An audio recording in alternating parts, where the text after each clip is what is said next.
喺香港揸車個零鐘可以到達嘅別墅區，溫泉入戶嘅大裝修，餐客廳一體化嘅，咁天然溫泉呢個就係我哋一個花園嚟嘅，佢空間都幾闊落，有啲單邊位嘅花園咧會更加大啲，環境真係好 OK 嘅。睇到我哋別墅嘅外觀都比較時尚大氣啦，落地大玻璃，呢邊都係屬於自己嘅餐客廳，呢邊有車位，裏面咧有一間客房嘅，亦可以做長者房。呢個係餐客廳嘅位置，呢邊係廚房。呢個位置都方便嘅，揸車個零鐘，小區自帶巴士直接翻到荃灣太子呢啲地方嘅。呢個有公廁。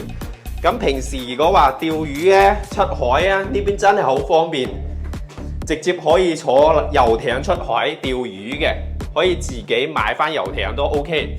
呢個係一個透間嘅設計，可以做主人房，亦可以做客房、長者房都可以。三面採光，落地大玻璃 ，L 類型嘅陽台。呢邊仲有洗手間嘅，呢邊呢都係採光係 OK 嘅，比較闊落。咁我哋3樓亦可以做主人房，即係睇翻自己個需求嚟嘅。大裝修好平嘅啫。呢邊呢就係主人房啦，出邊有大露台，你可以放個大浴缸，浸溫泉，係非常之寫意嘅人生。有興趣嘅朋友安排睇樓喎。